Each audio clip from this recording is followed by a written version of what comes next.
Magandang araw po mga Kapinoy. Kamusta po kayo? Magandang umaga, tanghali, hapon, gabi. Kahit saan parte ng mundo kayo nandun, Ngayon po ay araw ng Miyerkules. Miyerkules. Napubulol na naman ako. Miyerkules. Umaga, February 12, 2025. Ah, medyo maganda-ganda ang temperature ngayon, 28 degrees. Although may snow, maraming snow, ano? Nag-snow na naman po kahapon, kagabi, pero konti lang, siguro mga 1 inch lang, 1 inch dito sa aming lugar. Kaya maaga na naman akong nagising at nagpala. Mahirap na baka may madulas doon sa aming walkway o sa pathway o sa pedestrian, whatever they call it. Naglinis ng mga sasakyan. Hindi naman po pwedeng i-drive ang sasakyan ng maraming yelo sa taas, at sa salamin. Okay. So, balita ko, nagsimula na ang piyestahan sa Pilipinas. Anong piyestahan? Aba, ano ba sinasabi kong piyestahan? Alam niyo po kasi, pag election season, abay, masaya. Masaya ang mga tao dyan sa Pilipinas. Kasi, may kanya-kanyang pakulo ang mga kandidato. Okay? So kailan po nagsimula yan? I think kahapon nagsimula na nagsimula ng mga kick-off rally na tinatawag na kanya-kanyang partido, Kasi po yung mga national candidates like yung mga party list congressman, party list representatives at saka we call this mga senador, 12 senador at saka party list congressman. Yan, sila po ay nangangampanya sa buong Pilipinas. Kaya makailangan nila ng mas maraming araw para libutin ang Pilipinas. Ngayon, kahapon kanya-kanya silang pakulo, Itong sila Bongbong ata sa Ilocos nag-kick off rally, ang alam ko itong sila Bam Aquino at saka sila Kiko Pangilinan at mga ilang party list representatives na kaalyado na mga naniwala kay Leni Robredo noon ay di hanggang kahapon nata nag-kick off sila sa Dasmariñas, Cavite. Madami din nagdatingan daw, O yun, ang mga partido naman ng PDP nag-kick off din. Ewan ko kung saan. Itong sila Bato de la Rosa, si Bongo ata ay sa Davao. So, yeah, kanya-kanyang gimmick na naman. Kanya-kanyang gimmick na naman ng mga politiko. And syempre, it comes with it yung mga pangako nila. Nangangako na naman ng kung ano-ano ng mga langit at lupa, pati mga tala at star sa ibibigay sa inyo, susungkitin ng buwan para iboto nyo lang. Ganyan po. Ganyan sila manloko. Of course, kanya-kanyang pangako, karamihan naman po sa mga lumabas na top 12 sa survey ng Pulse Asia, mga pare-parehong mukha, pare-parehong mga re-electionismo, mga dati ng mga kandidato na bumabalik sa Senado. At yan po mga yan, nangako na, Nangako na yung mga yan. Ang tanong, tinupad ba nila ang pangako nila noong una silang tumakbo o yung padalwa nilang pagtakbo? Tinupad ba nila? Aba, ay atin po silang singilin ngayong eleksyon. Tingnan natin kung talagang tinupad nila ang kanilang mga pangako. Alright?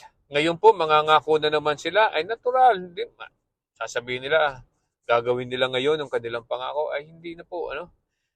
Kayo po ay naloko na minsan. Naloko na minsan. Kayo ba na may papaloko uli?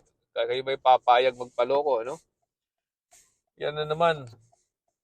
So, atin pong isipin, ang ating kilatisin masyado ang ating mga kandidato, Kung yung mga yan talaga ay matino, walang bahid ng korupsyon, at ginagawa ang kanilang pangako. Tingnan niyo po ang kanilang mga plataforma. Alright? So, kung sa tingin ninyo ay yung mga dating mga re-electionist na yan ay hindi naloko na tayo minsan at hindi ginawa yung kanilang mga pangako nung una,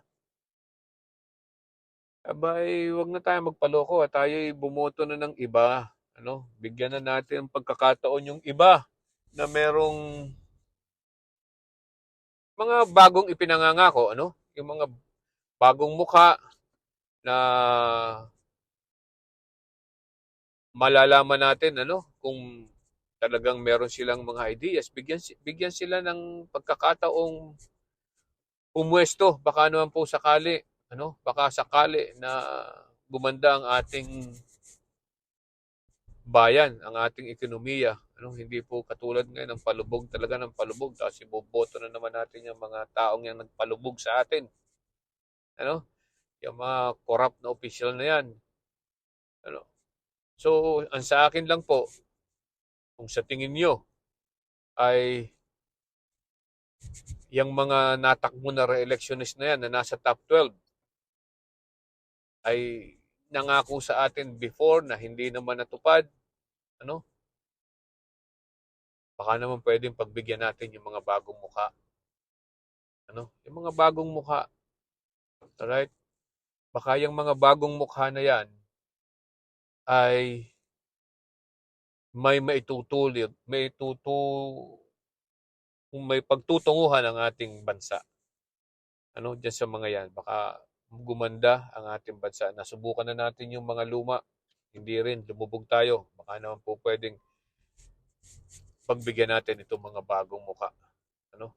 Of course, marami din mong bagong mukha diyan na alam natin na corrupt din at may mga kaso. Ano? Lalo na yan si Kibuloy, di ba? May kaso yan. Okay? Sino pa? Eh, marami naman po diyan. Pero yung pong mga bahid, walang bahid na korupsyon at walang mga kaso, baka naman po pwedeng yun ang pagbigyan natin. Ano?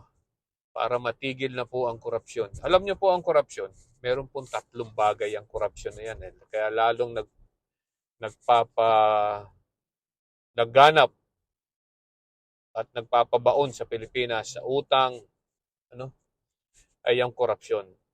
Yan pong korupsyon ayon sa mga eksperto ay may tatlong katangian kung bakit nangyayari yan sa mga Pilipino. Alright? Una ay utang na loob. Ang ating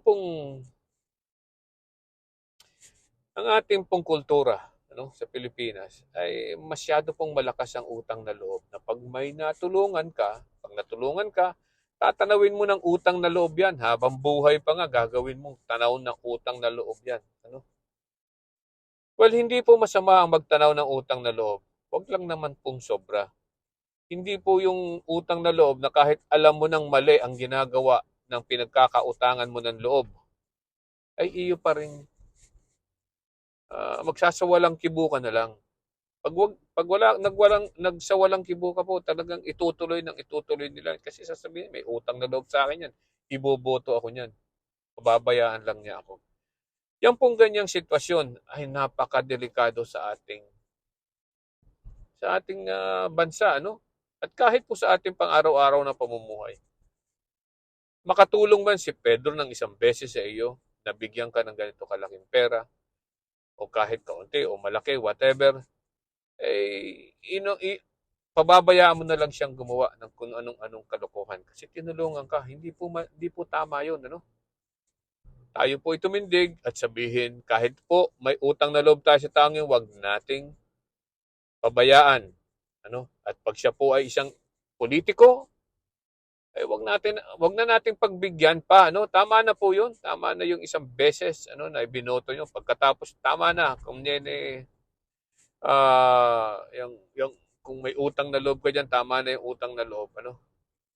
Wag nang pabayaan yang mangurakot sa ating gobyerno. Padalawa, family ties. Ano po yung mga pamilya, ano? Kaya po yung mga corruption sa atin, ang mga politiko. Anong ginagawa ng politiko? Inuuna nila ang kanilang mga kapamilya, ano? Kaysa sa kanilang obligasyon bilang mambabatas, bilang mga namumuno sa ating bansa. Right? Paano ko nasabi yan? Aba, ang mga politiko po, tingnan nyo po naman mga tumatakbo. Ano? So, sa halip na yung pong mga, ibig sabihin, yung mga kanilang mga kapamilya ay sabay-sabay na tumatakbo sa politiko. And then, ginagastosan nila yan ng malaki. Na sa halip na yung perang yon na dapat nagastusin sa mga tao, ang ginagawa ay ginagastos para manalo ang kanilang kapamilya. Yan po. Masyado po ang family ties natin. Hindi po masama ang naging maganda ang family ties at mahigpit ang family ties ng mga Pilipino. Napakaganda po yung ugali. Pero wag naman po diyan sa expense ng mga mamamayan. Ano? Kung nangangailangan ng tulong ang iyong kapamilya, ay mag-resign ka na lang. O kung ano man, ay wag mong gamitin ang pera ng gobyerno. Ano? Ganun po. At ang patatlo ay ang pakikisama. Napakaganda po at napakalakas ng ating kultura ng pakikisama. Ano? Yan po ay nakikisama tayo para masaya ang bawat isa. Pero masama din naman po ang pakikisama kung ang pinakikisamahan mo ay korupsyon. Correct? Kung nakikisama ka at hindi ka na kumikibo dahil nakikita mong nagkukorap na ang iyong kaibigan sa gobyerno o kasamahan sa opisina, ay hindi ka nakikibo kasi pinakikisamahan mo. Ay ba hindi po maganda yung ganyang pakikisama? Ano? Pakisama po tayo sa mabuti. Pero sa kasamaan, huwag po tayo makikisama. Dahil yan po ang nagpapabagsak hindi lang sa sarili nyo, kundi sa buong Pilipinas. Ano? So yan pong mga kultura ng Pilipino na yan. Yan tatlong kultura ng Pilipino ay yan ay maganda kaya lang pag lumabes at hindi ginamit ng tama. Ayan po ang nagpapabagsak at nagpapalaganap lalo ng korupsyon. Ano? Yang utang na loob, yang family ties, mahigpit na family ties, at patatlo ay ang pakikisama. Yan po ay napakagandang kultura natin pero masama po yan pag inabuso at hindi natin ginamit ng tama. Okay? So, again, eleksyon na naman. Ano? Eleksyon na naman. Yung mga pangako ng mga yan, definite ng mga politiko na yan na nangangampanya, ay definitely hindi naman po nila susundin yan ulit.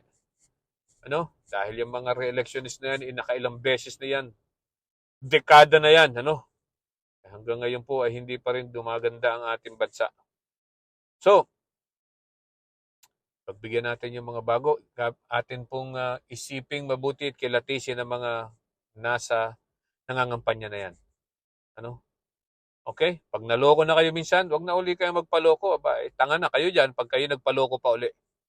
Okay? Magandang araw po muli sa inyo. Bye-bye!